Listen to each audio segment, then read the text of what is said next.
Alright, hopefully we are live. Hopefully looks somewhat decent for everybody. Today we are going to be going over motherboard overclocking or BCLK. This setup here is for the whole competition for hardwarebot.org for the team submissions. So first thing I'll do here, one thing we want to do when overclocking motherboards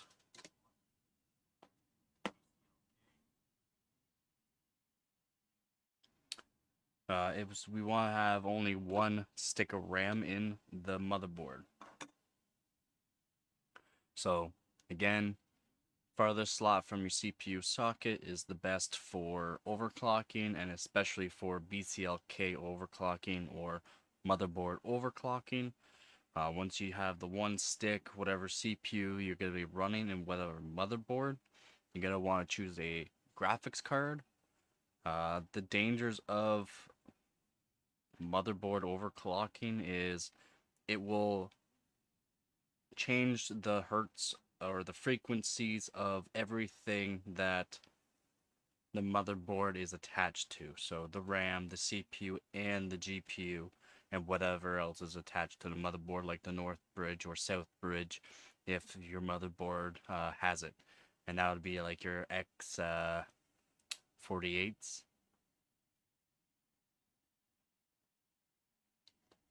So once you choose your whole setup, we're going to be going into the BIOS. So let's just get all set up on that. And we'll just go on over. We'll click on the monitor there. Let it do its thing. Once we're here, we're going to go into the setup. So for mine, it's F1. When you start up your motherboard, just delete. Hopefully you guys can see the BIOS just fine. So as you can see, everything is completely stock right now on this motherboard. So we'll go through the full setup on setting it up. This is a LGA 1366 motherboard, which uses Xeons like your your X5000 series, your X5500 series, your X5600 series, your i7-900s. So we're just going to go straight into the BCLK.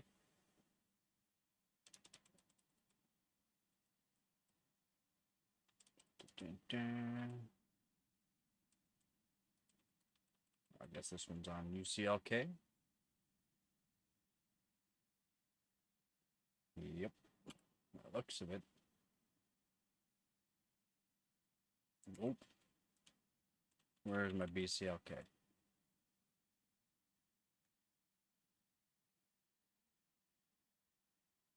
Well, just gonna want full power mode, yeah.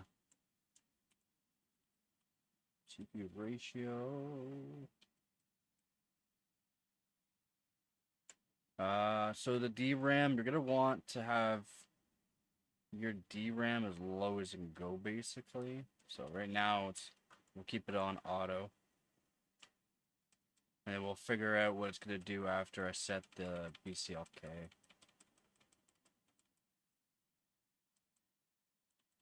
Fox do. Here's my BCLK on this one. I generally do the BCLK on my Intel X58SO, and that is only because I have multiple motherboards of that, and it's just in case something goes wrong.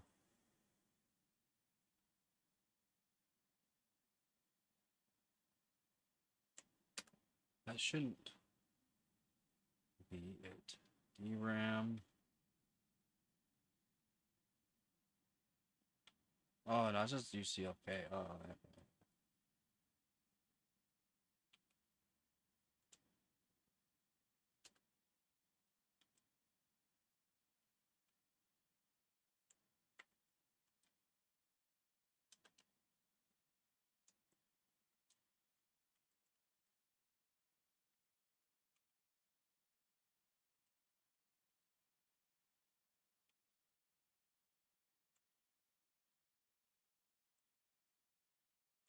Probably why I can't see it. Speed step, we're gonna disable the speed step. BCLK frequency right now is at 500. So we're gonna have to lower that. And what we're gonna try to press anything. We're gonna try to lower it down to 200. So I don't even believe we can set the RAM. So like I said, so setting the BCLK here. So I'm at like 350, which is quite a bit from the stock of 100. So 100 is generally your stock BCLK, which everything can go off of that, and it's an easier way to figure out what kind of timings you're going to get off of your RAM and your CPU after changing your BCLK.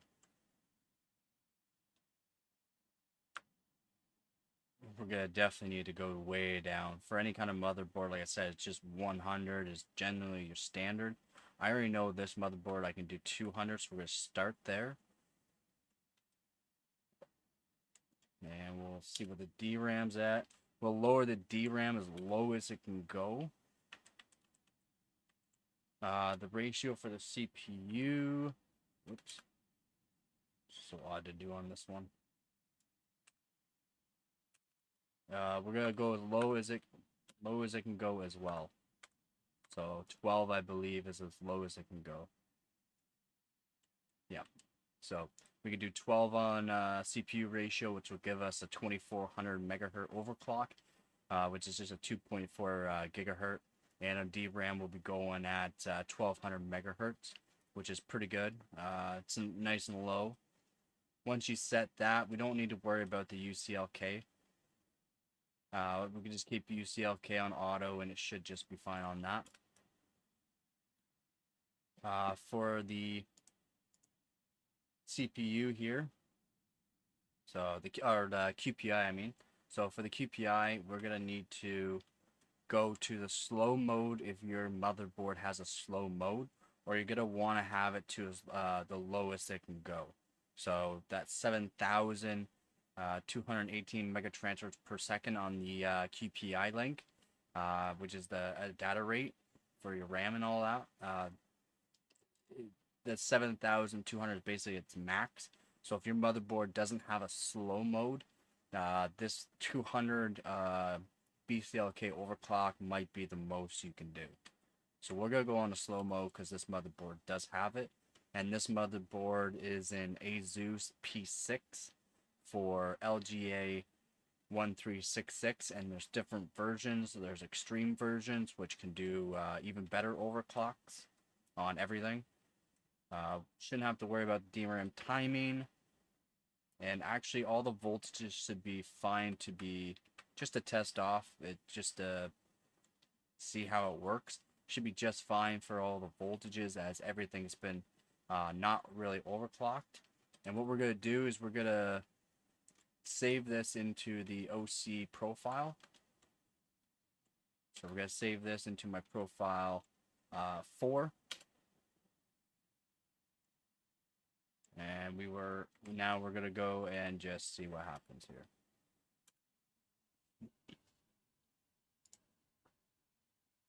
So after setting your BCLK, your motherboard might be very sensitive to the BCLK.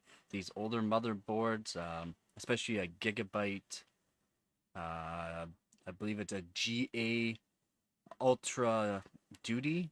It's a certain kind of motherboard that Gigabyte makes. Crazy. All absolutely insane for BCLK for motherboard overclocking. Looks like we're loading into Windows. All right, that's awesome. So this is a 200 BCLK overclock on a motherboard. No voltages has been changed, so it's all stock voltages on this 5650. It hasn't been overclocked. Everything's low as I can go for now. And it seems like everything's working just fine. So what I'm going to do is I'm going to restart the system. Yeah, restart the system, and I would go for a higher BCLK.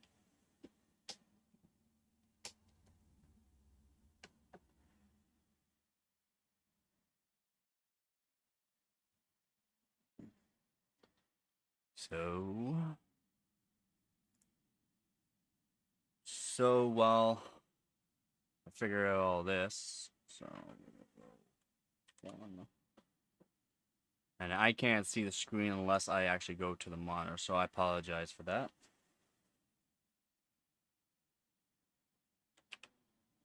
So we are good for that BCLK. Oh, yeah, reset. Why you reset? Is that my bad?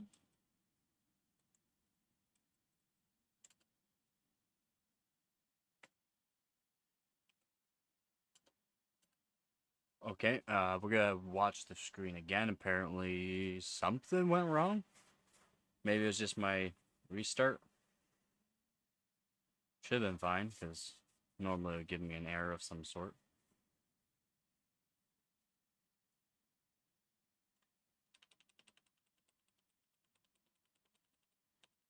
Go into BIOS, delete. See what happened. Anything? Oh no, it's all good. Something happened with my restart. That's all. So, like I said, I already know. So the PCIe frequency, don't touch that. Like I said, that's for your graphics card, and you're just gonna have a cheap graphics card that you're gonna use for this. So my BCLK, we can go ahead and raise that. I'm gonna try 220. So we gotta do 220 on it.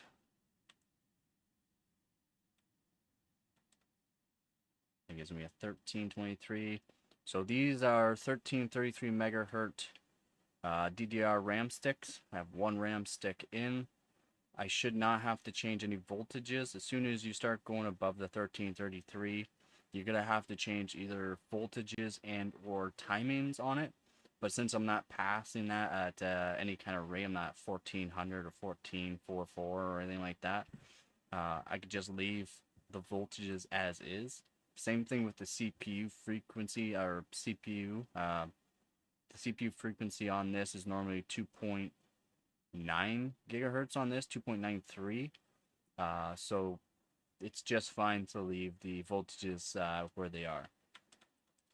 The only voltages that we actually might need to change is like the QPI DRAM core voltage, and for now we'll just leave it as is, as I know this motherboard can handle, I believe, 225 BCLK. So we're gonna try to get a little bit higher and maybe get a record on this motherboard for BCLK overclock.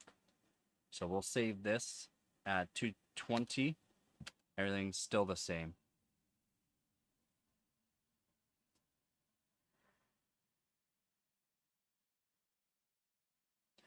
Don't forget the comments. I will read your comments. I do have the chat open.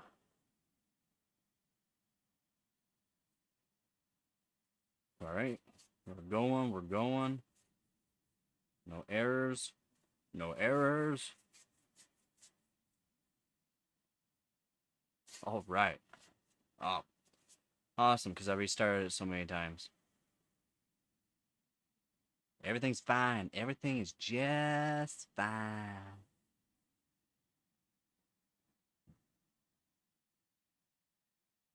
Yes, yes, yes. Um, so when you go into this, the only thing you really got to worry about is for temperatures. And right now it's not even like temperatures because I'm not putting any extra voltages in, and I'm not overclocking at all. So it's not gonna, reach temperatures or get too hot. But always try to have a fan on your motherboard and RAM. Any extra fans around your overclocking station is just gonna be more beneficial.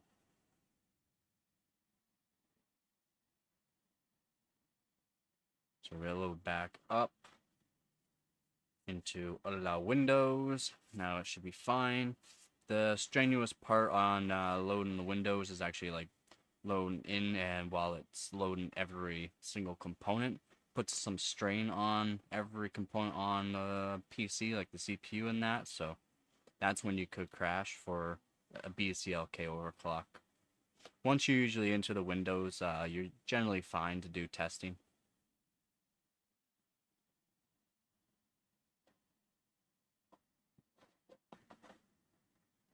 So we are all in.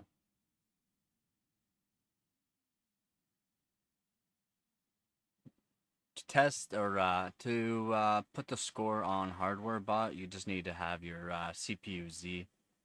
And what I like to have is, well, you should have this while you're doing this kind of overclocking is Benchmate. Just makes everything easier to upload onto hardwarebot.org.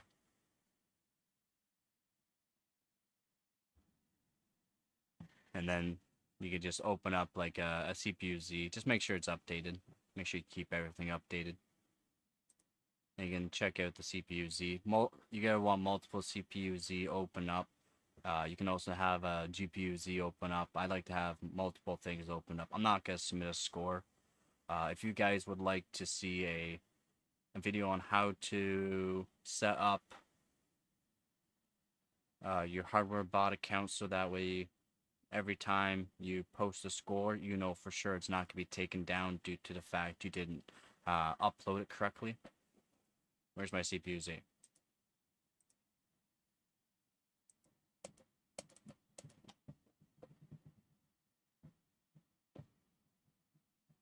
Uh-oh.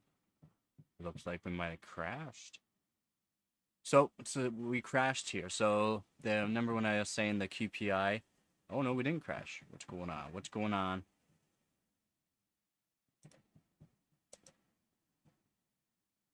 It's trying. It's doing something.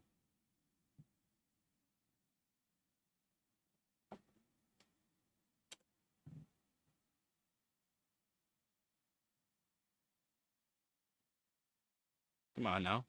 Work for me.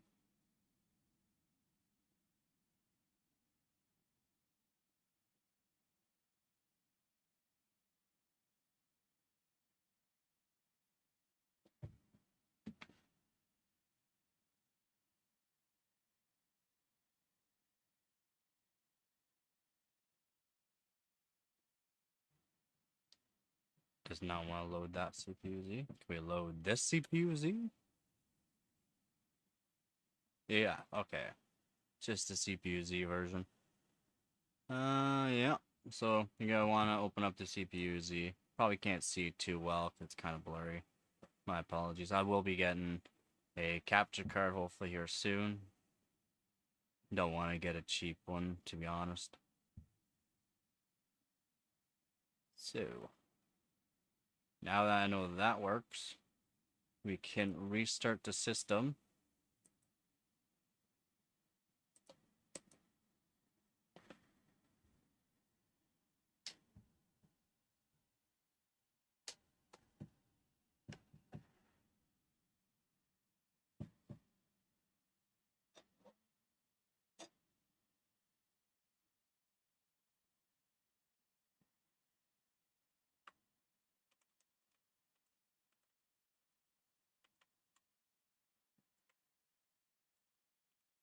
Alright, so now, well, looks like I reset everything again.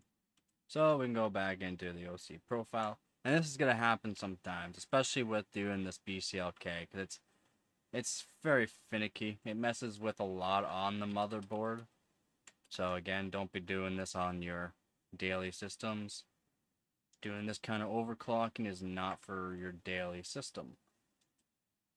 So we're going to go back to here. We're going to raise this to 226, or I'm going to do 227. I believe the record's 226 on this motherboard. I could be wrong on that. It could be a little higher. But I'm going to try 227 on this motherboard here.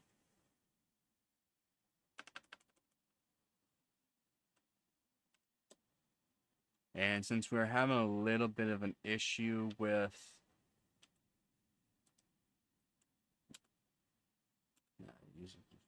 since we're having some issue with like the stability in that, we're gonna change the CPU voltage.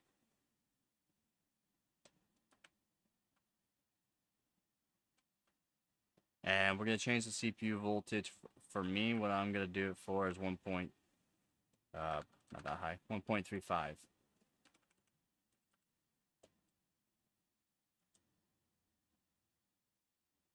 I've gone up to 1.5 volts, no problem on the CPU. I was going for a slight BCLK overclock and a pretty high overclock on the CPU. Almost got 4.9 gigahertz on it. I'll be doing more testing on it and see if I can get the 5 gigahertz on the CPU, which would be kind of nice. Because that'll be without any kind of extreme cooling like dry ice or anything like that. Which would be a bit of a record on its own.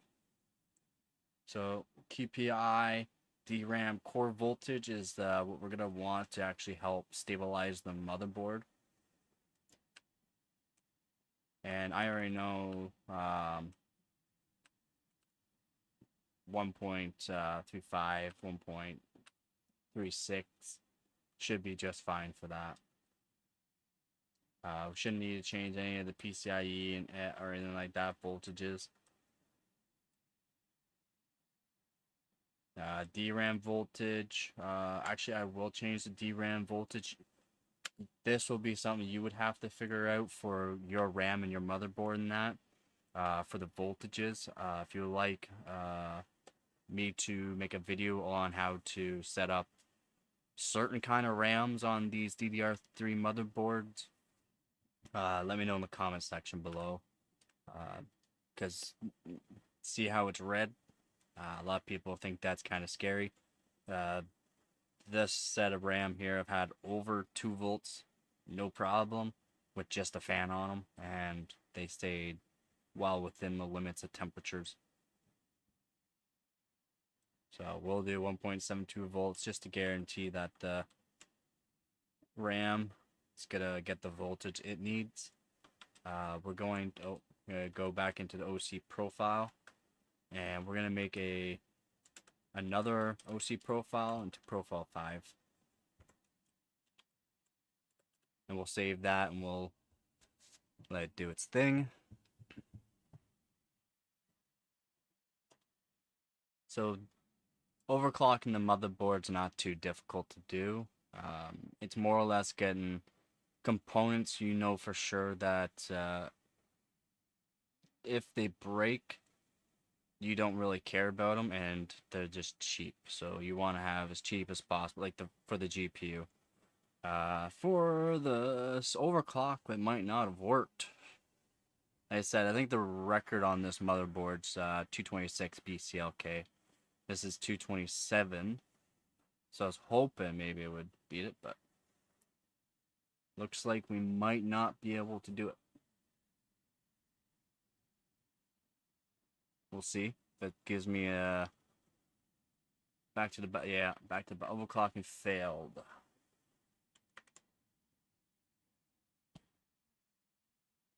So that's fine, that's fine. So what we'll do, we'll go back into the AI tweaker. Oh, at least it saved everything this time and didn't change anything.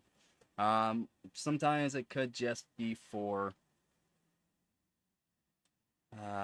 the RAM, and we are getting pretty high for the QPI link on this motherboard.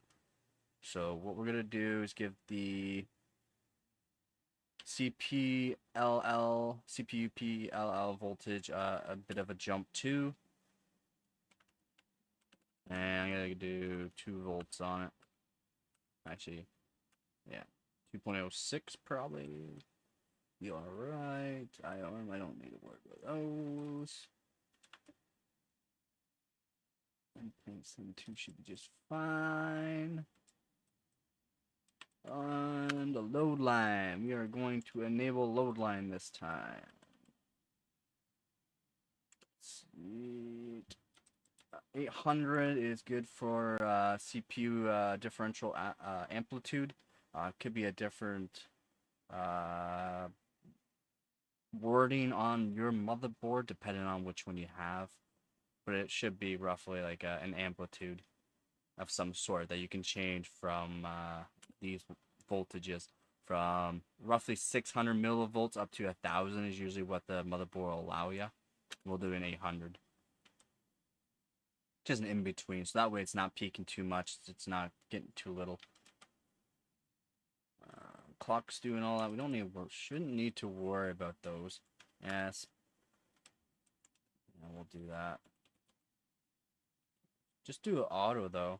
So we'll just save that. It should work this time around. Just because I added the PLL voltage, which in my opinion really shouldn't need. But since things are getting a little finicky at this kind of BCLK overclock, and it is quite a bit on this motherboard for air.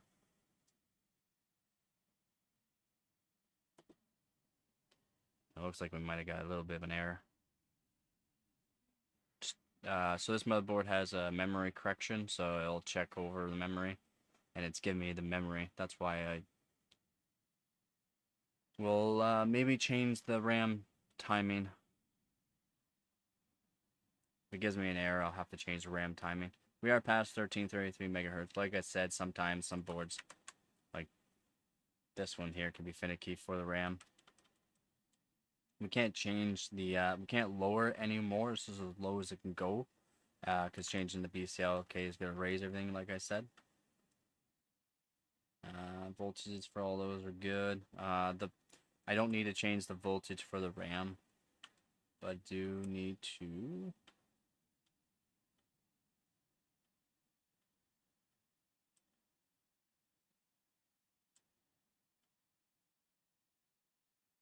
Or my DRAM, oh, there it is. Went past it. There it is. So DRAM timing, CAS latency. We'll do 10. That's right, we have to do it this way. 10. 10. 10. At least it makes it easy. Instead of 24, we're going to do 28. I'm going to tape it. Nope. 28.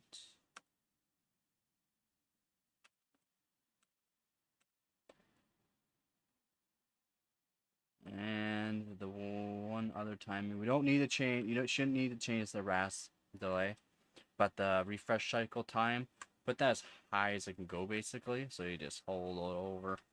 Oh, let's see what we do. Go down once, 160, we can do 160 on this motherboard, so that should be just plenty.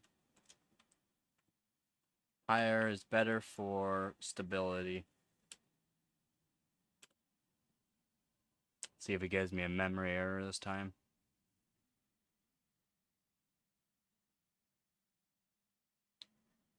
Looks like it still give me a DRAM error. Oh no, I might have to pull out the good sticker RAM for this one.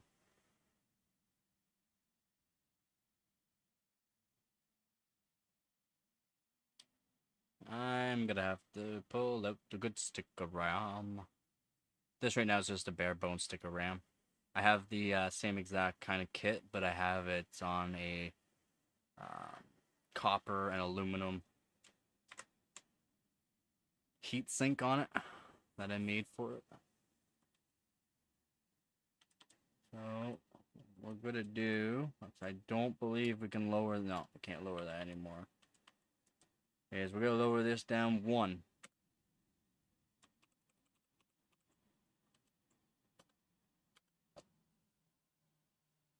Just 1.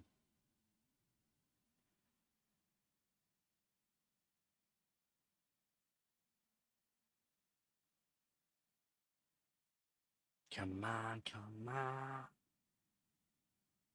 If I can get this, I know for sure I can get the tie the record for this motherboard. It doesn't look like it. Dang.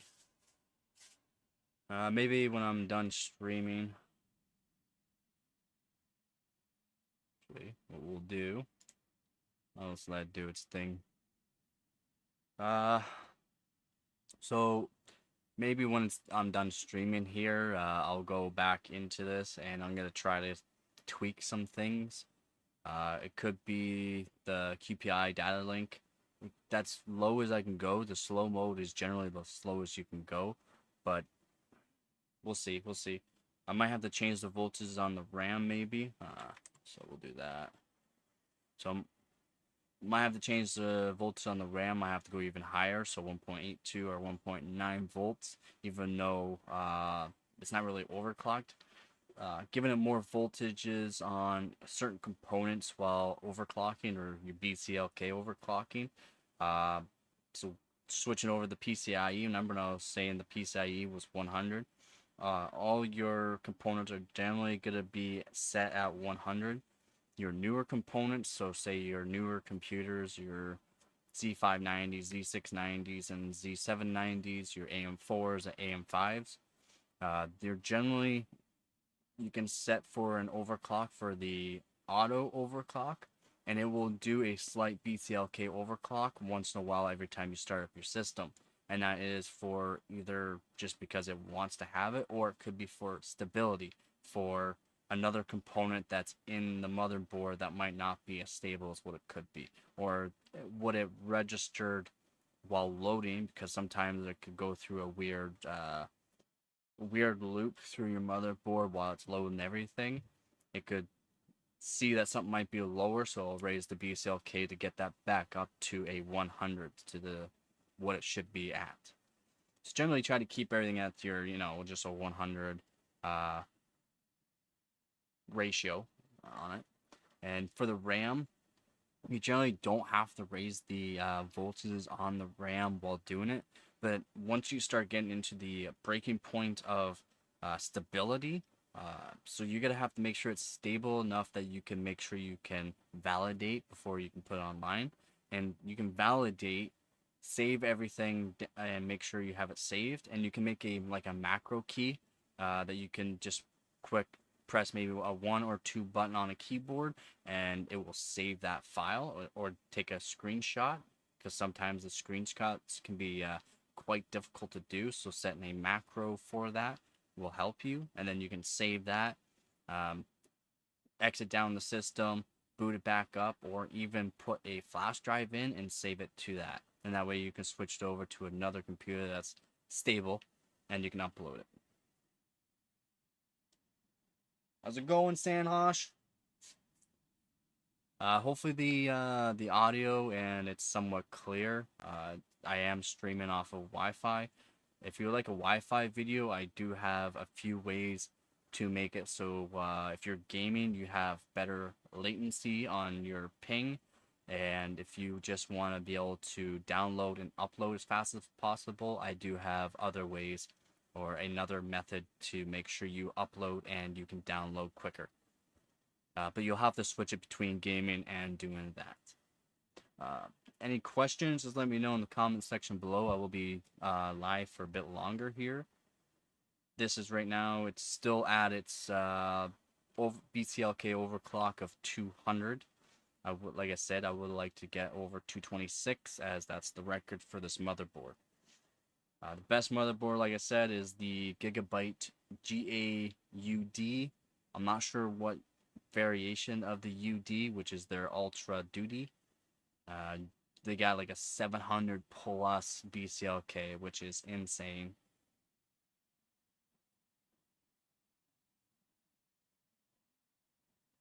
Maybe we'll go back into it. We'll lower everything down so I can show you guys one more time on what I'm going to be looking for on the tweaking part. Seems like this is really the breaking point of the system. So we'll just go back over to it. And so we can't do the 226, so we're just going to do 220. Pretty sure 220 works. We'll do we'll do 220 just to make sure it works, which gives it a 1323. Voltages are good. I'm gonna lower the RAM voltage, as it could be peaking. Red's not bad to see sometimes. It's not. So At this RAM timing too, it should be a lot easier.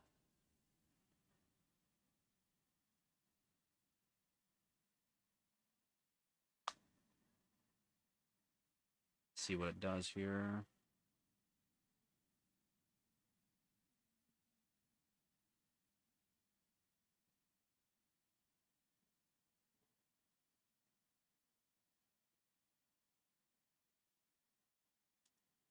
My apologies, I'm just messaging the chat. Oh, we got a stable. So 220, no problem, stable right now. All right, that's awesome. So I know I could do 220.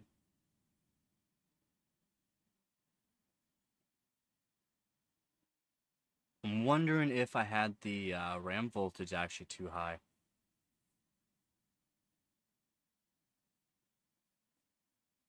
I'm gonna check actually. So I'm gonna restart the system again. Hopefully it doesn't give me a, oh, there's an error, Windows error. When I load back up. This right here, video is due to, oh, what happened? It just auto set. Sometimes it happens, like I said, doing BCLK or any kind of extreme overclocking.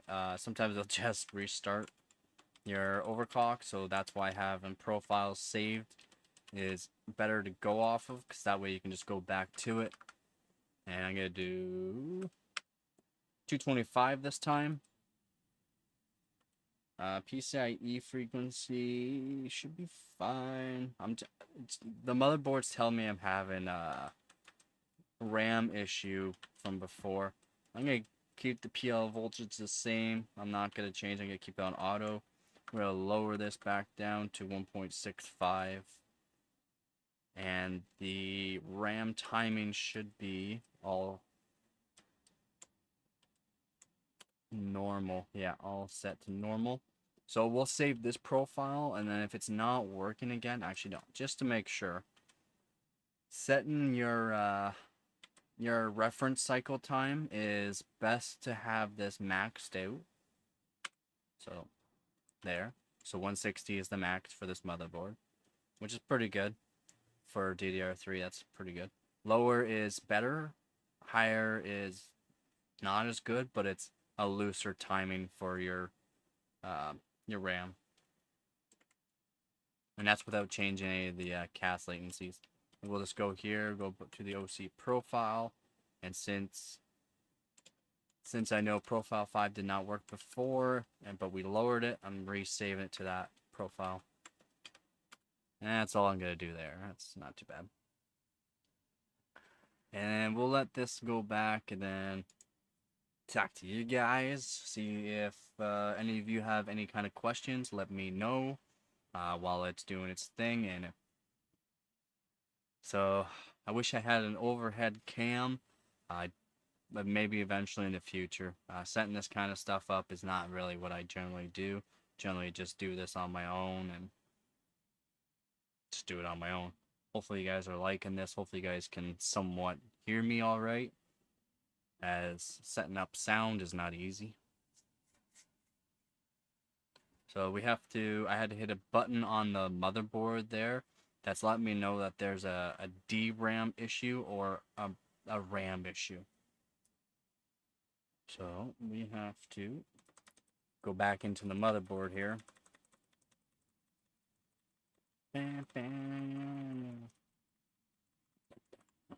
Oh, too far.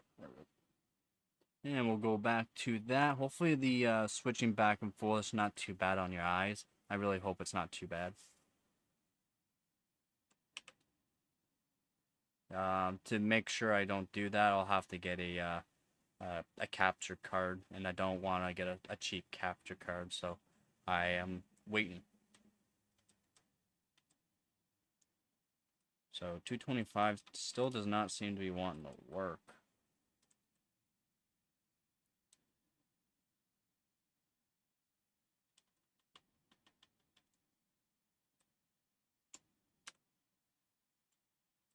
So we'll do 224 at this.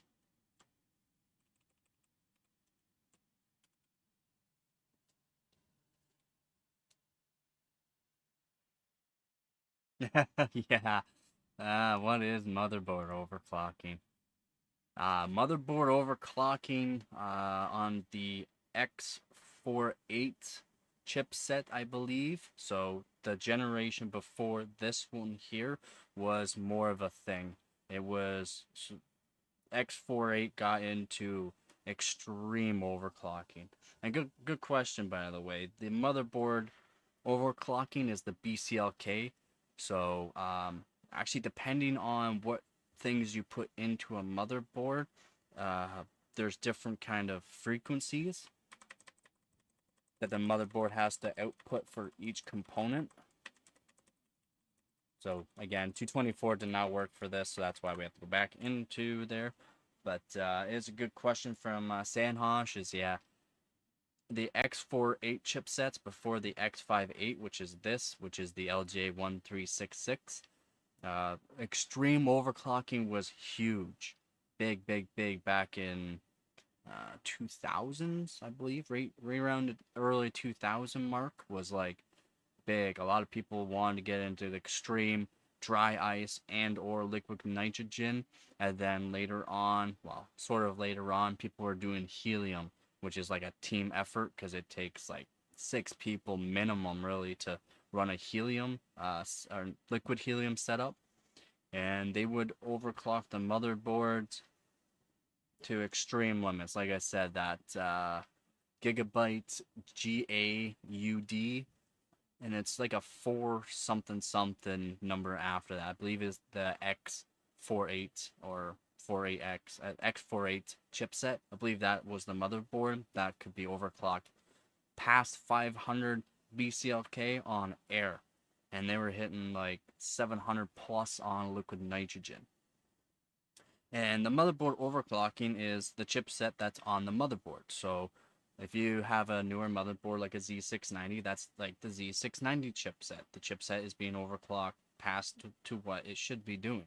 And the only issue is everything else will be overclocked with that. The X48 motherboards had a north bridge and a south bridge, so they had cooling on each of those as well. More or less, I believe on the south bridge, I could be wrong, could be the north bridge, they were liquid nitrogen, and the other one they didn't have to worry as much. But that was also another kind of competition, was just overclocking a north bridge or south bridge.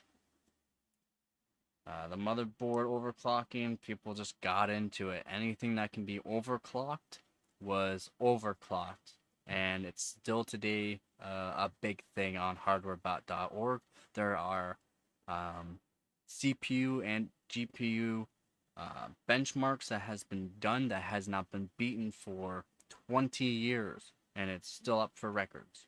I will have to search that up on hardwarebot and or on Google at some point to show like these scores have still not been beaten from like a decade ago. People still have not beaten them. So we'll go back into the screen here. And we still had an issue at 224. So we are going to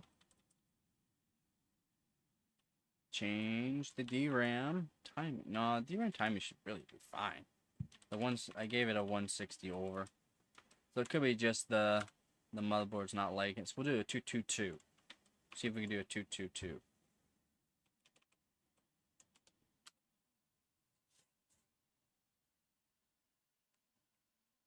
So motherboard overclocking as well. Like I said, overclocks everything on the motherboard. So you heard of CPU overclocking? Well, your B series, your B550s, and whatever those kind of motherboards, you can't overclock the CPU on them, on those motherboards, as it doesn't have that feature built into the motherboard. We could do 222. All right, we're loading for 222 BCLK overclock.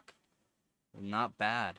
So again, standard is generally 100 on your motherboard.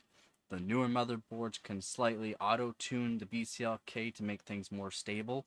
So you could have a 101 or a 100.1 BCLK on the new motherboards, and that will be like an auto thing it does. You can manually tune it as well. I manually tune everything as soon as it comes out of the box. That's why I didn't really have any of the issues with the 12th, 13th, and 14th gen. So BCLK is CPU, RAM, and motherboard chipset. Yes. Yes. Okay. So Awaka. So BCLK is CPU, RAM, and motherboard chipset. The BCLK overclock is the base clock overclock. So your motherboard, everything that's on the motherboard will be overclocked just from overclocking it.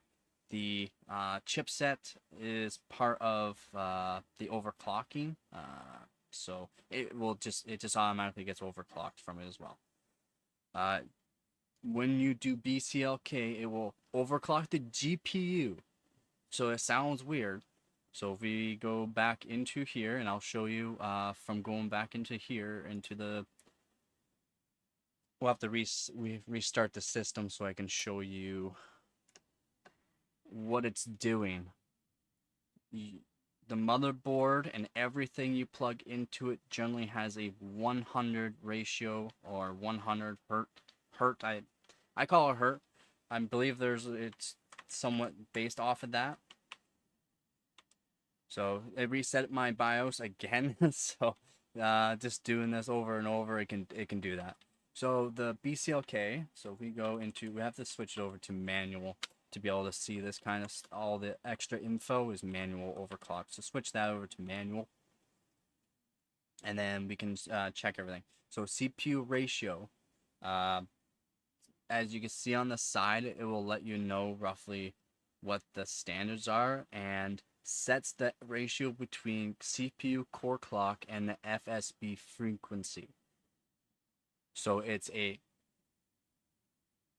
core clock and the FSB frequency. So the frequency is what's feeding the core clock. You can do math. So when you do a CPU ratio overclock or setting the FSB frequency to whatever you want to set it to. So it's FSB. Let's see if we can find it. So BCLK anyway. So BCLK is what 133 on standard on this motherboard. Could be different on yours. So that's standard. So everything, as long as you don't change that BCLK, it will not change your PCIe frequency either. So see how the PCIe frequency is at 100? If we start changing the BCLK frequency on a motherboard, like a B550 or those type of motherboards, the B series, are not like your fancy Z series or anything like that, your cheaper motherboards, you can overclock the BCLK. But changing that will change the PCIe, which you see there. It says 100, but once you start changing the BCLK frequency on that, it'll slightly change the ratio of everything that it's putting out into the GPU. So your PCIe, or let's say you had like a Wi-Fi that goes off of your PCIe, it goes into that as well. That can make things more unstable. So the newer motherboards nowadays are very, very difficult to overclock or with the BCLK. Like you might get a 1 BCLK overclock.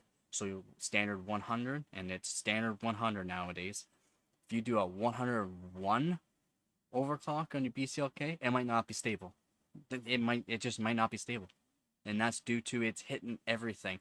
The NVMe drive, your Wi-Fi if it's on PCIe, your GPU if it's on it, and your GPUs nowadays don't like to be BCLK overclocked. It does not like its ratio changed. Its ratio needs to be stable. The benefit of tuning actually everything manually, I didn't have to worry about. So my 12600K here, right now it's at 5.3 gigahertz overclock on 4 cores. That's all I'm using. I'm literally just using a 12600K, 4 cores, no hyper threading, just 4 cores right now. This is a test that I've been doing for this motherboard. I've had it for years. If you've heard of hardcore overclocking over on YouTube, around the time DDR5 came out, it was very odd. It was very unstable. So a lot of people went to him for timings. I didn't. I bought my own RAM kits from Corsair, different kind of kits for, like Micron, Samsung, and Hynix. And I would go through all the timings and all the frequencies and all the voltages and see what's right. And then I would check up on his videos and I would talk to him. I would go to his live stream and I would talk to him about him trying it, because at the time he was live streaming it. I was not into live streaming this kind of stuff because I don't have a capture card yet. Once I get a capture card, it's easier. I don't have to set stuff up like this. So I'm sorry if it's blurry. Overall, setting things manually, setting the voltages manually, the load line manually, setting everything manually to stable. So stable is very hard to do with DDR5 RAM and anything that's new. You can have a better overclock. You can get way more performance, and you can get less voltage, and that will lower your wattage and lower temperatures of everything. Lower temperatures on any CPU component or any kind of motherboard is better. Like I said before, I didn't see any issues with my 12th, 13th, or 14th gen CPUs due to the fact I did not have anything set normally. The microcode from Intel only affected the people that did not manually overclock. I manually made sure motherboard, the RAM manufacturers, the CPU manufacturers and all that, I made sure my voltages on every single core, all the E cores got each individually adjusted for the voltage. The P cores, same thing. Your P cores, you might have 2 to 4 cores depending on which CPU you buy. It's generally 2 cores are better, and you can set those voltages way lower than others. So instead of degrading those 2 cores by giving it more voltages than what it needs, I set them to what I was good with, and that would make it 24/7 stable on so like IDA 64. If you guys ever heard of IDA 64, I should probably be talking to camera on this too. So just manually adjusting the CPU voltage, the RAM voltage, and all that. Stability. It's stability. I can run way higher clocks. I have a pretty good system, but still, you don't have to have a super system to get more performance. You can go on air cooling on everything, just adjust the voltages, and you can adjust the voltages on every single core, which you can lower and raise depending on each core, because you might have one bad core, and that one bad core might need like a 0.30 millivolt voltage up, and you can set the load line on your CPU. So load line will make it so the CPU stays up no matter what. So like it's always getting a certain voltages. It doesn't matter if you jump into something like a hard load onto the CPU, it's still at that voltage. You don't want that. You want to have usually a step or two lower from the max load line, so that way it has some fluctuation, so that way it can have some down peak time on the CPU, and that just helps for overall stability and for longevity. Sorry if that was a long rant there. It's manually doing stuff is great. You should read up on it. So if you buy an Intel, you should go into the Intel documentations on what they specify. If you go onto their documentations, and you can take pictures of everything too when you buy it. This is one way to guarantee your warranty. You don't delid. You don't do anything. You just take it out of the box, put it into the motherboard, into your desktop, and you go only off of what they say on their website. And you can take pictures of everything, so that way if they change anything over time, you still have verification on your part, and that you can show that everything is done by what they want, and that nothing can be put back on you. Because let's say you put in a RAM kit that is past what CPU says on what kind of motherboard, So if you have a 4 slot or a 2 slot, you can only go to like a 5600 on your motherboard on a 2 slot. If you go to a 6000 mega transfer per second on your motherboard with that Intel CPU, you void warranty. If you tell them that, you void your warranty. Just saying, a lot of people don't know that. It's in their documentations on their website. You can go to it. Alright, you have a 1080. Oh, that's a great CPU, by the way. 5.2 all-core hyper-threading disabled at 1.39. That is just fine on a custom loop. I have B-die single rank at 4300 C16. Oh. Oh. What manufacturer is it? The Patriots? I have DDR4 Patriots in my toolbox over there. That's I use for all my CPUs and RAM sticks for these kind of things.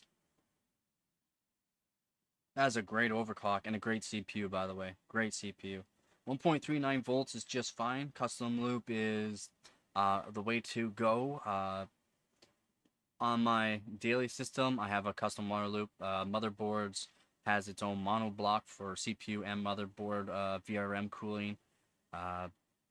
It's all on a custom water loop. It's a thermal take D5 pump reservoir combo. I would like to get a smaller res so I can put it inside the case.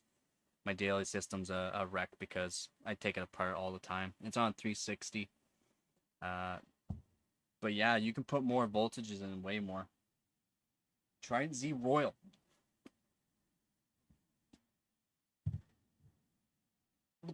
I'm guessing you have some crazy timings on them. I know those. So there's an overclocker. On hardwarebot.org that I chase. I try to get all. I try to beat his scores. I've beaten a couple. A few. Only a couple. Only a couple. Yeah. Tractor. If you go on to hardwarebot.org, the guy's name is Tractor. He uses Trident Z Royals and he uses the B die, and yeah, he has a crazy timings on him. C16. Have you done your timings on them, or that'd be nice to know. We can go back into here as well while I'm still reading this and talking. So we'll just click. So we have to reload. So the BCLK, like I said, you can change all that. This is only for hardcore overclockers, by the way, that want to put in a competition. Warning, this is not for beginners. Motherboard overclocking affects everything on a motherboard. So it can destroy your GPU, your CPU, your RAM, your motherboard, anything that's attached to your motherboard. The monitor you're looking at could be affected from this. So please, warning on that. Motherboard overclocking is just for people that know what they're doing. If I set this to a frequency that was way too high and I put too much voltages in, it would most likely fry the GPU, in my opinion. I believe it would fry the GPU. The RAM kits, I do believe this RAM kit is, what are the DDR3s? Not C-die. They're Samsungs. They're Samsungs, but not B-dies.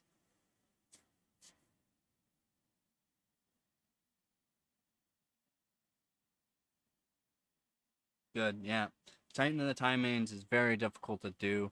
The Trident Z's, I know that those kits, they're very good for tightening, like refresh rates and that, so that way, the latency is very good on those kits.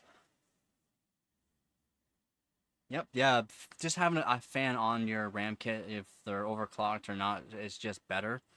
For the newer Hynix M-die kits, the DDR5 Hynix M-die, which I personally like, the Hynix A-dies are just fine too, and the voltages and the temperatures on the Hynix M-die you can put more into and not have any stability issues. Hynix M-die, you don't want to put as much voltages in Don't go off of the people that say you can put in 1.7 volts into them. Don't do that, please. 1.4, 1.5 volts. Don't go any higher on them. They only like to go, the Hynix M-Die only likes to go to about 40 degrees Celsius before things start to become unstable. 66,000 meg. Yep. And 38 is, yeah. Look at that latency. 38 nanosecond latency. IDA is crazy.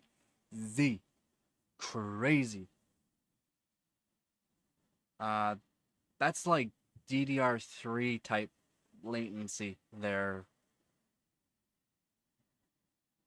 The 66,000 megabytes per second there is good. You could actually go a bit more on that, but that would be you would have to raise the frequency up. You would lose your latency though, so I wouldn't try to change anything. That latency is crazy good. That'd be great for everything, gaming, for just daily. I believe the record that I have so far on the IDA 64, which is in beta, soon they'll put it up so it will be an actual test and not beta. It's 110 or 111,000 megabytes per second at around 42 nanoseconds on DDR5, and that's on Hynix M-Die.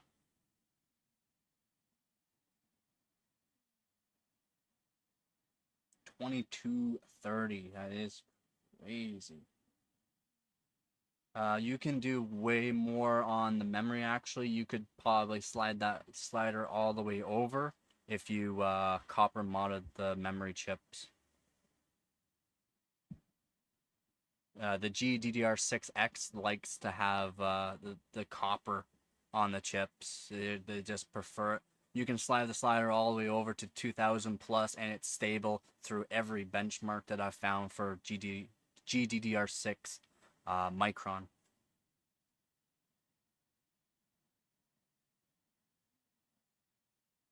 $240 frames per second on Warzone. Yeah, that's pretty crazy, man. That's pretty crazy. Alright, so we'll go through.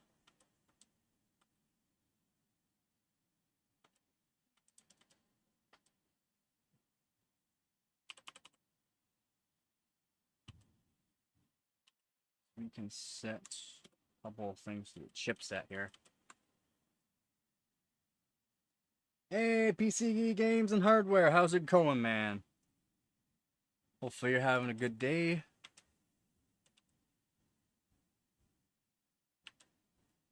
So, to actually help with this, we can go to 2 cores.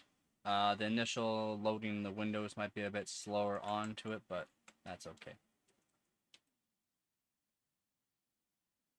Oh shoot, I guess I'm gonna have to go into the profile. Oops.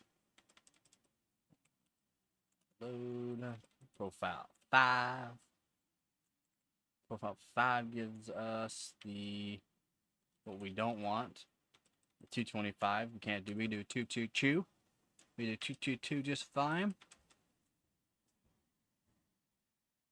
Nice. What kind of build you doing? It's a newer build, older build. What kind of PC case you putting it in? So it looks like we're good for those. Again, we should be stable, but we'll have to go back into the CPU chipset configuration and set that back to what I want. Hyper threading, disable, and this back to 2. And save that and load.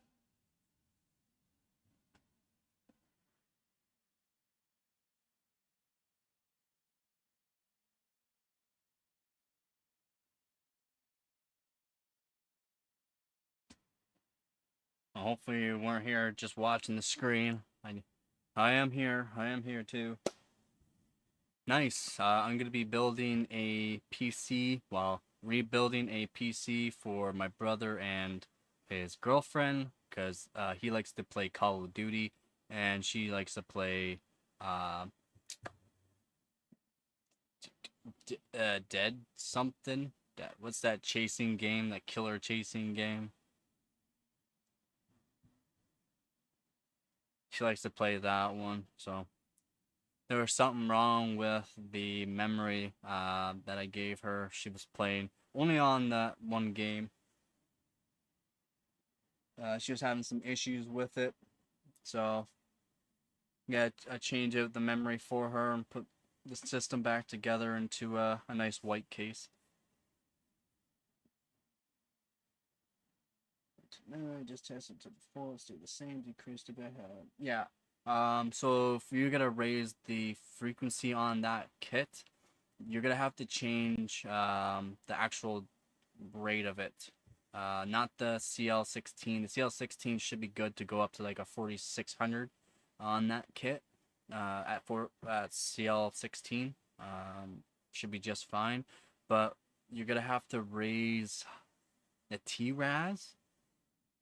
I believe it's the TRAS. Don't quote me on that. I haven't tested the DDR4 in years. I sold my motherboard and CPU to someone that wanted a cheap system, so I don't have that. I do have the RAM still, as it's a good kit, and it's just a Patriots B-die. But yeah, try to make RAM. Just try to make sure you just have it stable. That's run it into IDA, run it through those kind of tests. So you can run it for like 2 hours. I would do 24-hour test if it's like your daily, and make sure the temperatures aren't hot, basically, and test it for a 24-hour long run. I know it's hard to do on a daily system, but for RAM, RAM's very tricky. DDR4 is not too bad. It's more stable than DDR5, but DDR5, I probably have like 4,000 hours of like overclocking time onto it. It's crazy what kind of latencies and everything changes. You can change the world round, change everything that's affects it. DDR3 is not so much. You can adjust a lot on it without having to tweak. DDR4, you have to tweak a little more. DDR5 is just crazy. The Cam 2, wait till Cam 2 comes out, which is just a flat, all your RAMs is gonna be on a flat thing onto your motherboard. When that comes out, and when people figure out the cooling in that, it's gonna be super crazy tight timings, craziest latency you've ever seen. The frequency, you're gonna be seeing 10,000 plus megatransfers per second, and it should be fairly stable. New build 7700X B650 32GB DDR5 460 Ti. That sounds like it's gonna be pretty good. 32GB, pretty standard. Like it's great. You can find the kits nowadays for like $100 roughly for a 32GB. I had read somewhere that memory clock on GPU won't crash per se, but error out would be slow. Yes. So GPU, if you're doing like benchmarking on the GPUs, especially, before I did the copper mod onto the 3070, I have a 3070 Ti, but my 3070 Ti outbeats a bunch of 6900 XTs, a couple of 6950 XTs. It beats 3080s, and it's up around 3080 Ti territory for everything, for games, for benchmarks, it's crazy what copper modding, and it's the fans. So with these bigger cards, when you have the fans spin up, the fans are actually taking away power from the board and that will actually affect core clocks and actually affect your stability on memory, which is odd. It's just stuff I've seen.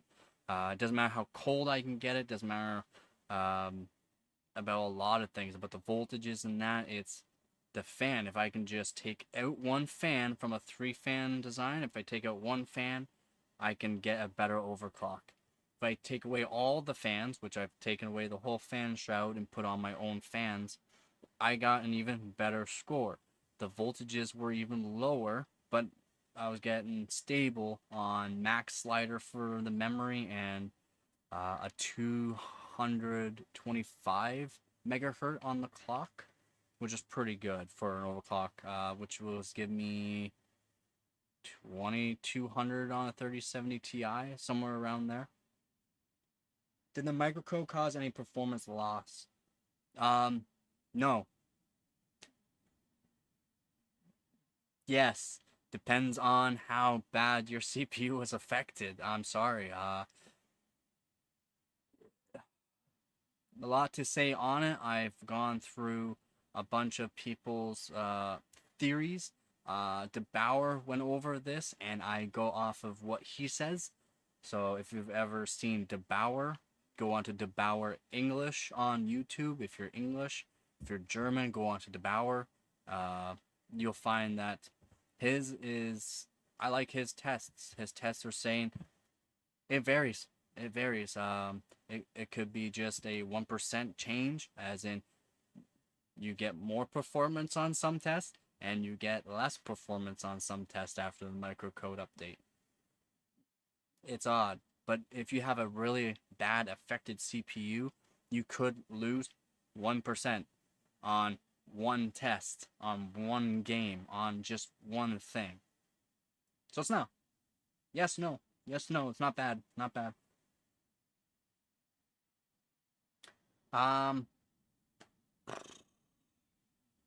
If you can wait, if you have an okay system right now, I would wait. A lot of people are smashing Intel right now due to their issue. No, it was customer error issue.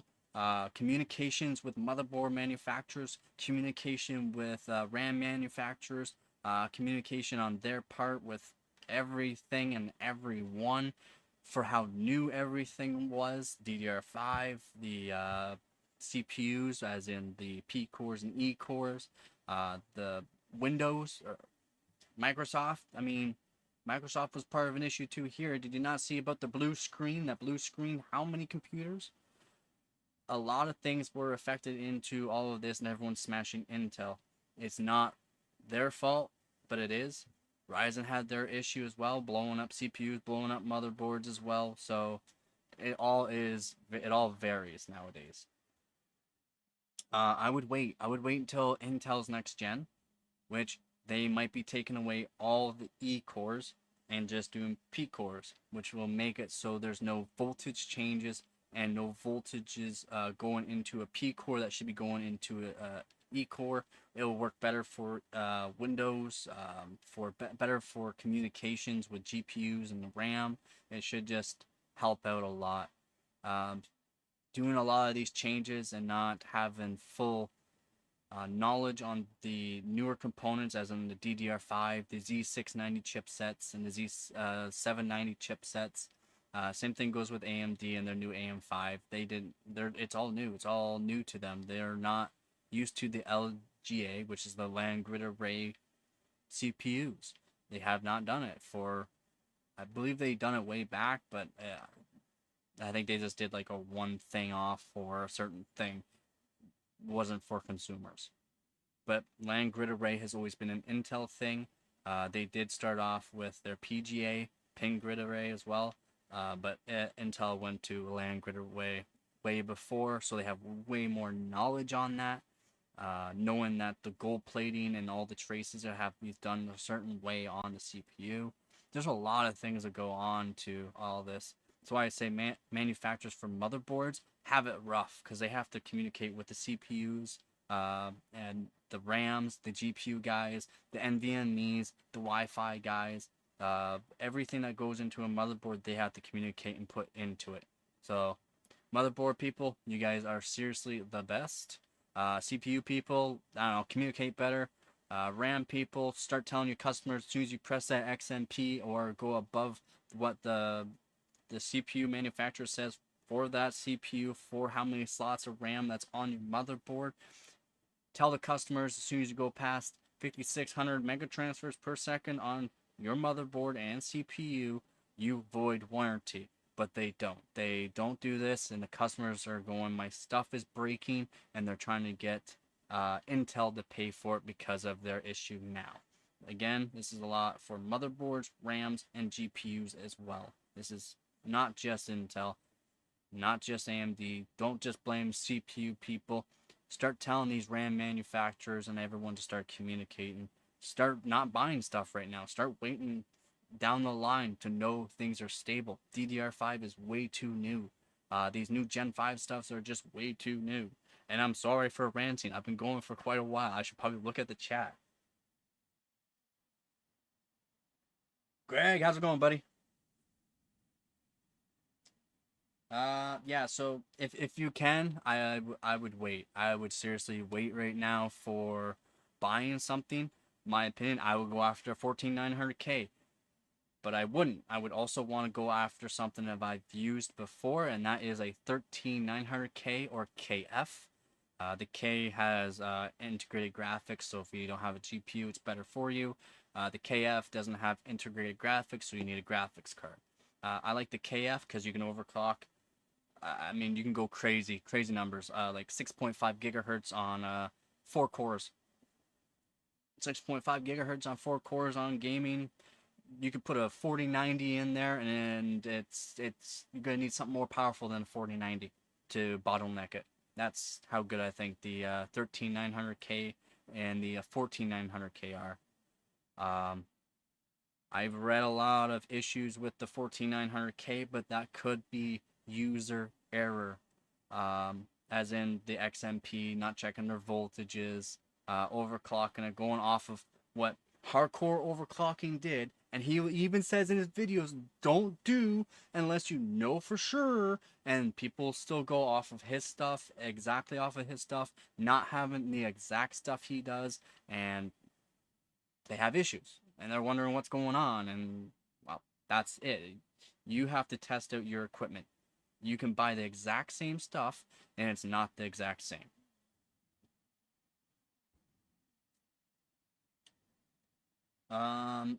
I should probably go back into the motherboard overclocking, but I don't know. If everything's still looking good for the stream, as in they haven't downclocked anything yet, things are looking pretty good on my end, which is pretty good.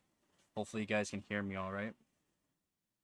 Any more questions on what you're looking for in that? The 9950X, by the way, it's crushing scores. It's absolutely, for overclocking, it's beaten scores that have been done on 14900K, or not, what's the 16, the 12900K, sorry.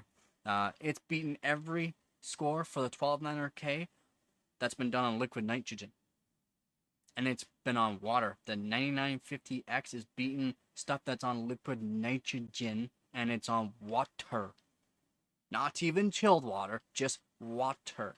It's every single score except for one, the CPU frequency, which is the 14900K is probably going to keep that, because like they have a 9 gigahertz overclock on it, but they have more than that. They have it validated off of screen.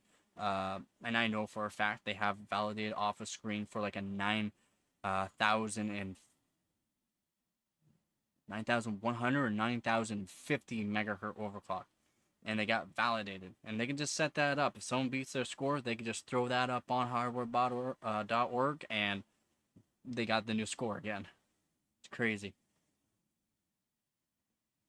Yeah, take time. You guys don't have to watch the stream all day. Glad you guys are liking it though.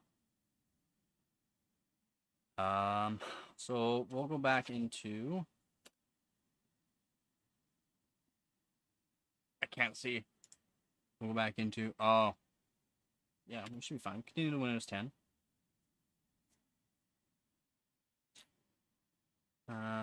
Yeah. So motherboard overclocking. Don't get into it unless you have spare motherboards. Spare GPUs, spare CPUs, spare RAM, basically. I'm using, like I said, it's all DDR3, all old hardware. I can easily switch it out if I need to. I should probably put in my good stick of RAM, though. DDR3 stick of RAM, switching the BCLK on to these DDR3s usually doesn't affect them too much.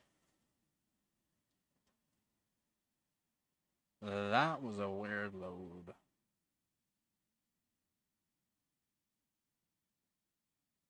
Oh, that's right. I'm on 2 cores now.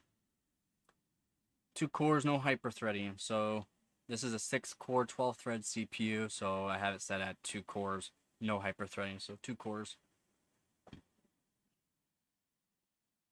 And I got a BCLK of 2222 or 222.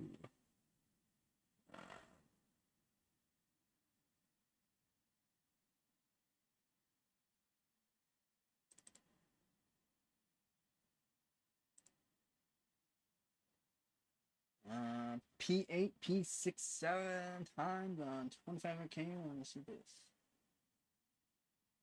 Yeah, 2500K.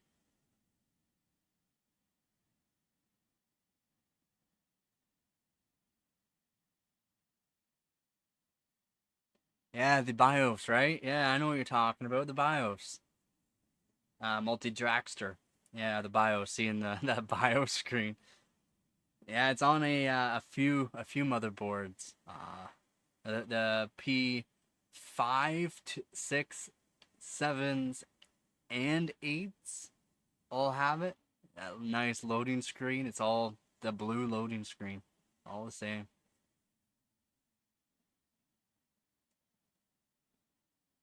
Yeah, 2500K. That's a great CPU. Uh, 4 core, no, 4 core. It's just strictly 4 core, I believe, right? Yeah, I was loading this. Loading up CPU Z. That one. Yeah, that's CPU Z. Wrong one. It's hard to read. It's even hard for me to read on this. Actually, it's probably even harder for me to read because the screen's even smaller for me. Oh, I closed the wrong thing. Oh, no. Alright, we're gonna load that back up there.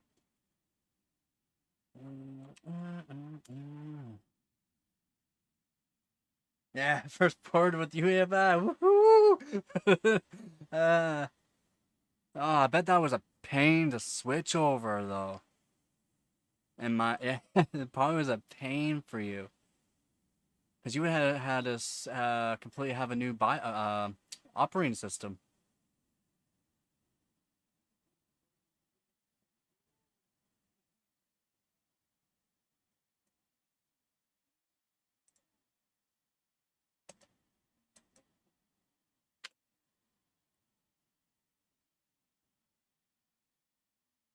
So if you had a operating system that was on Legacy, it wouldn't load on UEFI. That's funny. I only know this because I make Rufus keys, so I'll make my own Windows key for like Windows 7, XP, Vista, and certain motherboards don't like it if you have it set to Legacy. So like you just have to guarantee you have it set to a UEFI, or else it just does not load on the motherboard. It's really funny. So yeah, we got the overclock there from what I can read. Uh, it's not more or less the CPU or anything else that's overclocked. It could stop autofocusing. Autofocus should be off. Um, for this, it's all right. And again, it's not CPU, RAM, or anything like that. It's the motherboard. But as soon as you do the motherboard overclock, as in the BCLK, uh, it does affect your RAM, anything that's attached to the motherboard.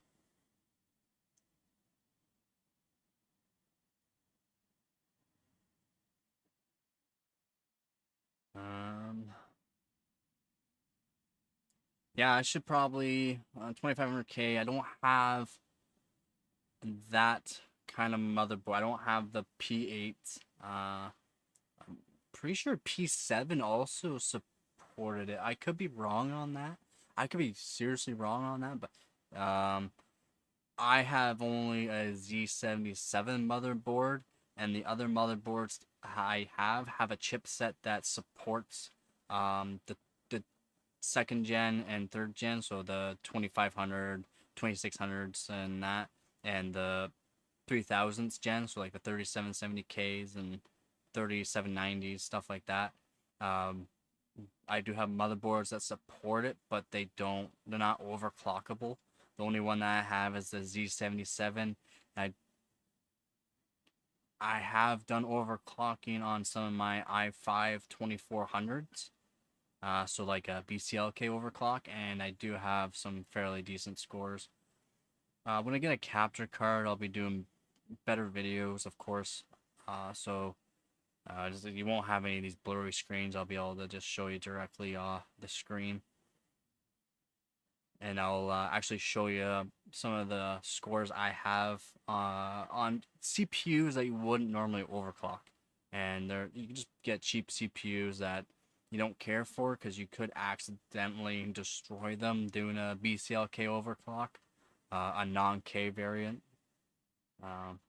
These Xeons, so like this LGA 1366, they're basically all made to overclock, even the Xeons. They're E series, so like they're I don't know what E2s or E1s. I think they're E2 variants of workstation CPUs for these LGA 1366. I'm pretty sure you can overclock them as well. This Xeon is a workstation, but they also have another variant, the E variants. Not the X, this is the X variant. Then you also got the i7 900s, so like the 920, 930s, 980X, 990X. They all go into LGA 1366. All can be overclocked, either BCLK or through actual overclocking on the CPU, strictly on CPU. For any kind of like motherboard overclocking, you can basically overclock any motherboard using the BCLK, but only the decent motherboards are going to be able to do it stable. So if you have like a general green motherboard, like from like a Dell or HP or something like that, you're probably not going to be able to do any kind of BCLK or overclocking of any sort. The only thing you might be able to change is the RAM. The RAM from like a 1333 to a 1600. You might be able to do that, and that's about it. It does change the performance and all that, but that's all you're gonna get is just the RAM.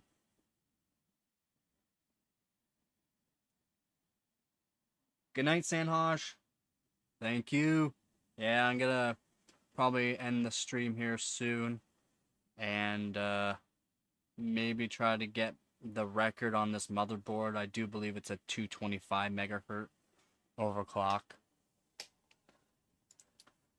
Like I said, right now we're just at a 222 BCLK overclock on this motherboard. It's pretty good on this motherboard. The newer motherboards, like I said before, you might get a 1 BCLK overclock, and that might not even be stable. That's just how it works. My Z690 motherboard, I do believe I got a 4 BCLK overclock, so a 104, and that's the best I've been able to get for stable. Any other questions? Might be just on here for another little bit here, so I'll answer any questions before I go. I'm glad you guys liked the video. Hopefully you guys could actually hear me just fine.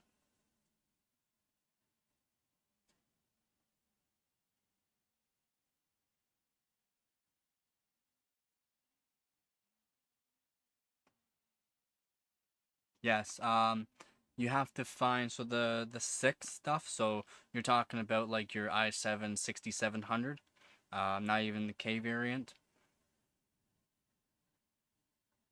Or you're talking about the motherboard as in not the Z series. If you get the Asus Z170, and if you come back to this video later on, I will leave a link for you on this. It's a certain variant of the Z690, and it's the BIOS you have to have. You have to have the original Z690 Asus BIOS. So the motherboard would basically look like something like this. This is only an Z97. Yeah, I believe, no, Z87. Sorry, this is a Z87. Z97 looks similar. But it's a Z170, and you have to find it, and you're only gonna find it used, and it's the original BIOS. It's the only way you're gonna be able to overclock those non-KS KUs.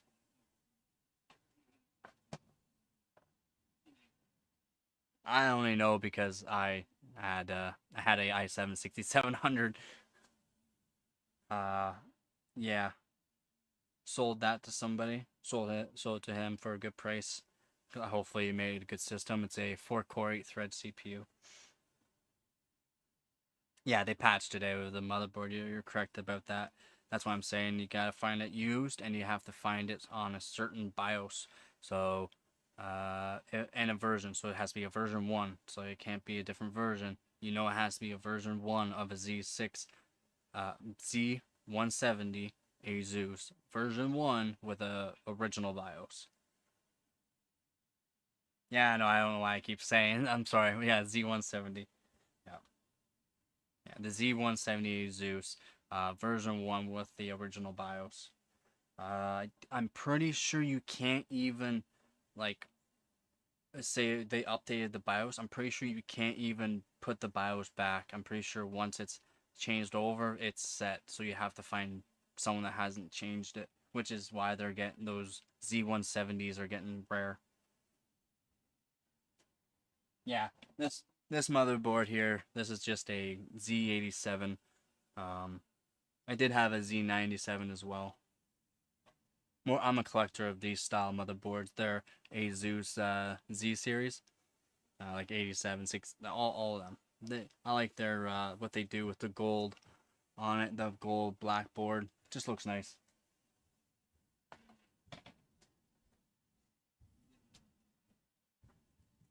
Yep, i5 6500 and i7 6700. Yep, you can overclock them. You didn't get a whole lot.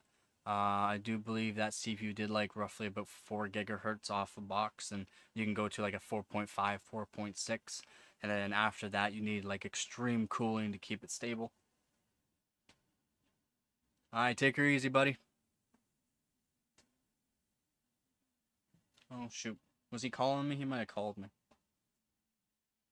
Yeah, so that's the only way you gotta be able to BCL. It's still a BCLK technically overclock for. It's not a overclock. Yeah, check the BIOS number. It's odd. It's I'm pretty sure it is just the like original BIOS. Any other BIOS past the original BIOS was it was fixed, because I believe it was fixed up after 2 months after the after after Asus put it out. Asus just put it out there. It was like, hey, up yours.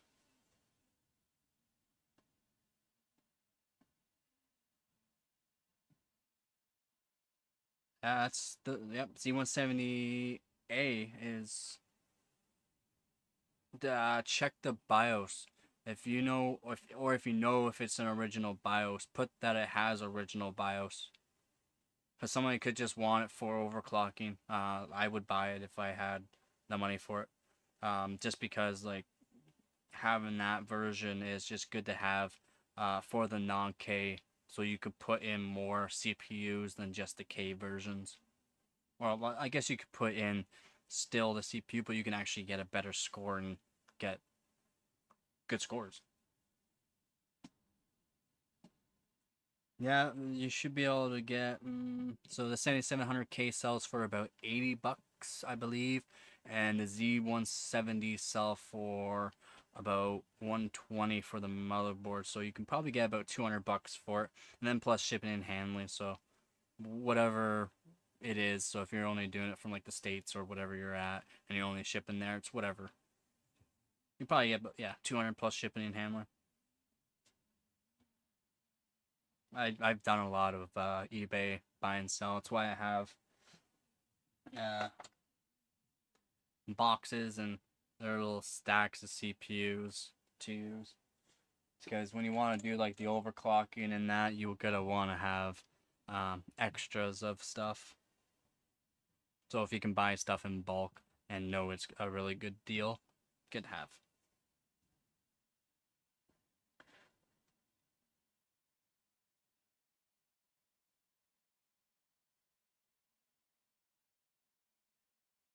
Alright, I think I might be almost done for tonight. A lot of cleanup to do. Probably will maybe go back to the BCLK overclocking on this. The BCLK overclocking, if you go on to hardwarebot.org, you can go on hardwarebot.org and go to the competition. If you go to the competition, go to miscellaneous, it's called Dogpile. Dogpile is the motherboard. It's the actual benchmark, basically. It's for it. Yeah,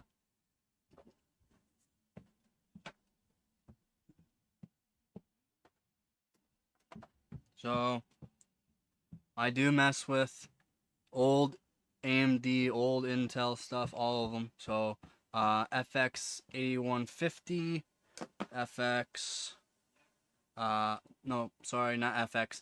They're 6000s. So they're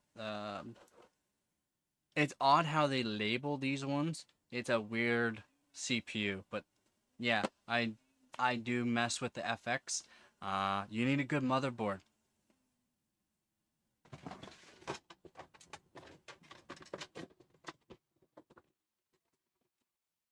So this, where I just pulled it out of, is the drawer of almost shame, but also just for extra components, for like extra capacitors, extra SMDs that I might need for shunt modding, like my GPUs and that, for like my 1070. If you go check out the 1070 shunt mod video, I have a shunt mod video for that. And yeah, here it is. You see the back? Yeah, that there's not from the actual, but you see the discoloration here. Overclocking the FX series is brutal on your VRMs. I had my CPU, the FX 8150, up to 5.5 gigahertz, and it can go way higher. It can go way higher, but the VRMs didn't like it. So I don't have a motherboard, and it's called an AM3 Plus motherboard. And that's what supports the FX series. That's why I don't do them anymore right now, because you need a good power supply. It's crazy how much wattage goes through these old CPUs. It's just an 8-core CPU, but it's gonna use like 400 watts when you start overclocking it off the bat. And yeah, destroy the VRMs, completely melted all the traces through the motherboard, so it's for a spare parts basically now. But yeah, I do. I mess with it all of it, all of it. Every kind of RAM sticks you can think of. I have DDR2, 3, 4, 5. I don't have any DDRs, but that's more collector stuff than overclocking stuff. But yeah, I do it all. I do every kind of CPU, GPU. I've messed with every kind of AMD from back with their HDs, HD 5000s, HD 4000, HD, all those ones. Their RX, so the RX 480s, RX 580s, their 6700 XTs. I haven't tried any of their newer stuff past their 6000s XTs, but yeah, I do mess with it all. If you do overclock the FX series, or if you know about it, they're one of the best for frequency, just a single core CPU frequency. FX series, they're an old CPU. If you can get the cooling onto them, if you can keep the motherboard and VRMs cool, you can maybe get a world record that can beat 9 gigahertz. I believe on an FX 8350 or something like that. It's somewhere around like an 8350 is the highest version of it, and it's gotten like a 7 or 8 gigahertz overclock, and it's old. It's their bulldozer, so AMD bulldozer series, and it didn't go over well for AMD. It was probably one of the worst lineups because they're so hot and wanted so much wattage, and they cost so much.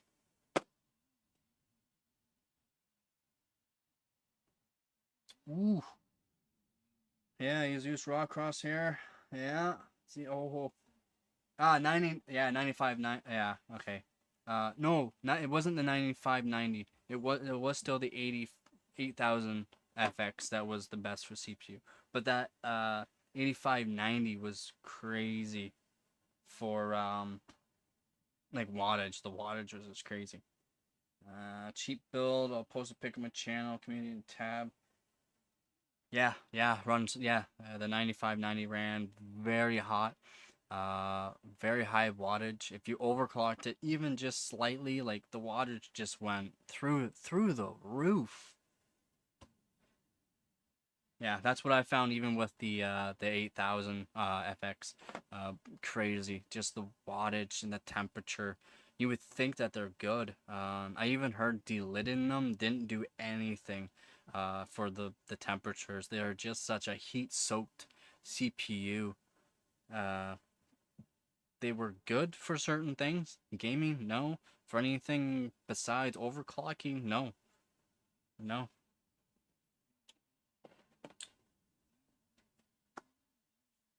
Yeah, put those back in the drawer. Yeah, I've done like a LGA 770, yeah, 775. I'm pretty sure is the lowest I've gone so far. So like your Pentiums.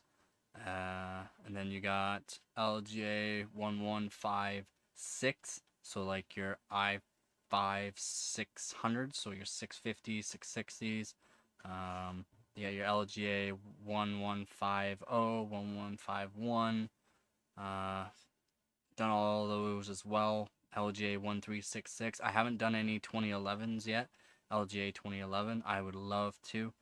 But those are another one from Intel that's you gotta need extreme cooling. I do have, I guess, proper cooling. I do have custom water loops, multiple radiators I could throw on it.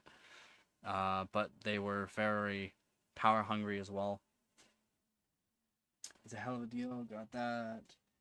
GTX 1080 case, PSU, everything. Guys thought it was a dead. Oh, uh, this wasn't long ago on eBay, was it? Like two years ago, or maybe three. It wasn't long ago. It was on eBay, right?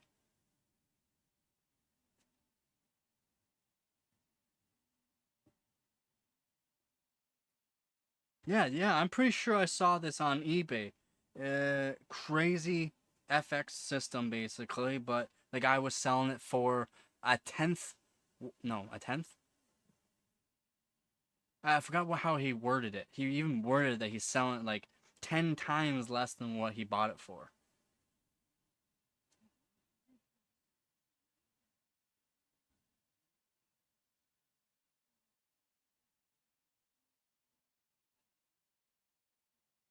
Yeah, two bent pins.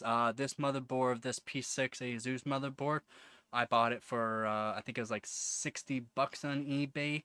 Bent pins. Guess what? If you just have some really nice fine tweezers and that, you can fix those bent pins and it works just fine. Probably one of the best motherboards I've ever had for LGA 1366, and it had bent pins, $60. And this motherboard sells for like 200 plus used.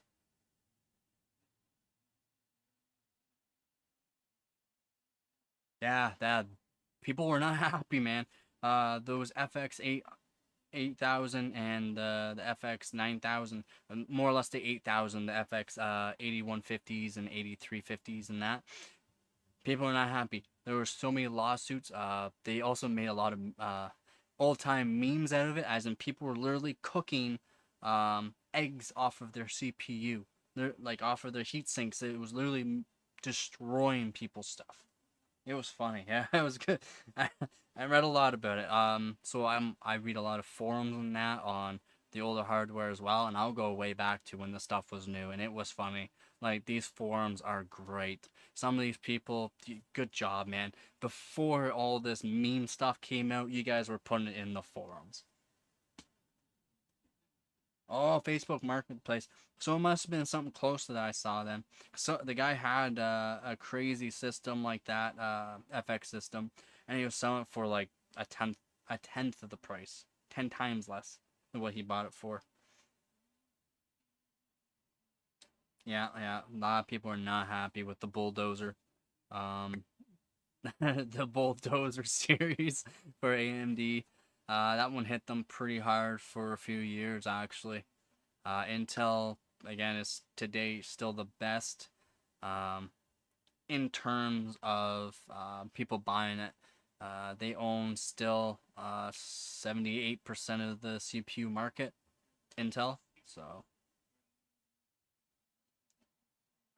even after everyone bashing them and them losing customers, they're still outselling every other CPU manufacturer. So like your Qualcomm, AMD, and some other one. I only know Qualcomm and AMD and Intel.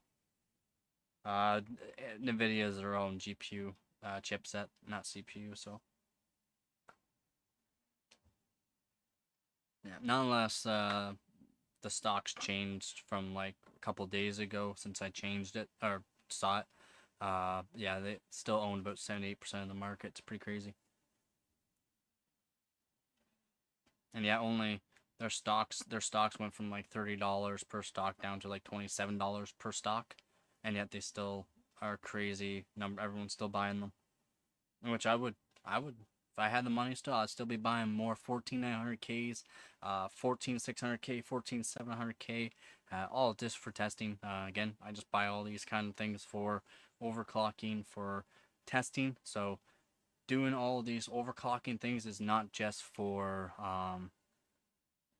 me. It's also for consumers down the line. So everything I'm doing for the RAM, for the CPU cores and all that type of thing, I'm doing this for validation for the future, as in they can go off of these kind of overclocks and that, and they can adjust their architect. They can adjust their CPU making process. So their it could be their lipography and stuff like that. They could change some of the way that everything has been put on and etched onto the CPU substrates, and it goes from overclock, and that goes from all these testings and that all these RAM manufacturers. They don't know about all these timings. They may have machines that go, it works for this motherboard and this CPU at this speed, but you can change all those timings, get twice the performance out of them, and lower the voltages, and just be overall better manually. And this can be put down the line for everybody, which is why people overclock. It's why manufacturers like um, Corsair, oh my god, Trident Z Royals, which are, help me out, people, help me out. So different brand manufacturers like Corsair and RAM manufacturers. So now you got like team groups, and you got so many brands now. They want to either sponsor you or give you products that they are either selling or going to be selling down the line for you to future test out all these things, so that way they can put it into their validation and they can put it into more motherboards. More motherboards means more sales for people and just overall helps. Do you have to crunch that paper, Gabagoo, right now?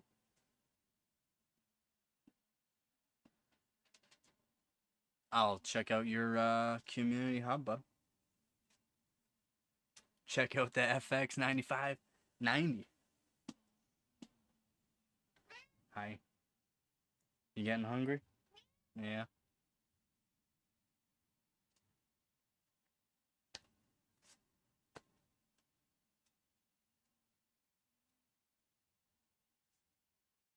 Yeah, for a lot of people that don't know, that's why a lot of people will do the overclock, and it's not just for doing for competitions or just getting the better scores. It's for validations. Um, Manufacturers are just throwing like the DDR5. Was so new. Hardcore overclocking, or actually hardcore overclocking over on YouTube as well. He does it as well. He does all the RAM. He does all the CPU testings. He does the microcode testings. He does all that as well. He'll go on the ramble as well on certain things, because certain things need to be said for the consumers, and that is the RAM is a big issue for these new Z690 and Z790 motherboards. Not the CPUs, the motherboards.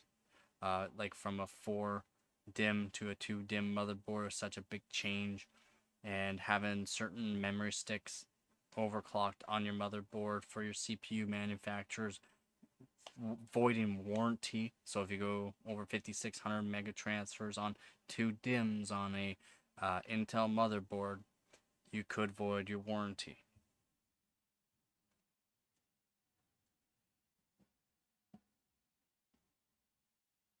Yeah, 12900K is still good.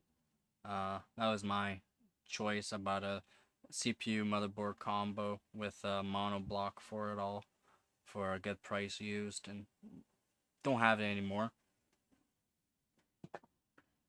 I got the box. The CPU is actually in here. Was a D-lid. I got some really good scores in that, but I was trying to do a direct die, and not good idea to do a direct die on something that's not made for a direct die. You could break something.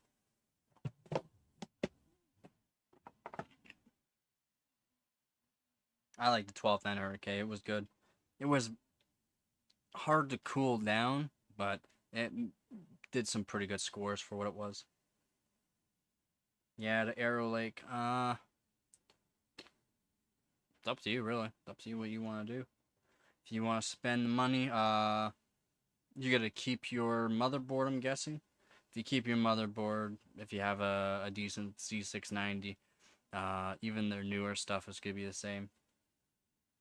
I don't believe next gen they're switching to LGA. It's gonna be like 1866 or something like that. It's an 1800 LGA. They're gonna be making a new CPU die. I don't believe that's gonna be the next gen. I believe that will be for 2 gens down the line now. Yeah, you're getting hungry. Alright, so I'm gonna have to end the screen, or end the stream, sorry. I will probably stream again. I'll leave another community guideline, so if you guys want to just click on whatever one you want to see next, if you have any kind of questions, let me know as well. Hopefully you guys could hear me on the stream just fine. I hope the quality was just fine as well. As I found before, the quality just wasn't that good. Again, thank you PC Games and Hardware for watching. I will go on to your community as well. And as always, don't forget to get her done.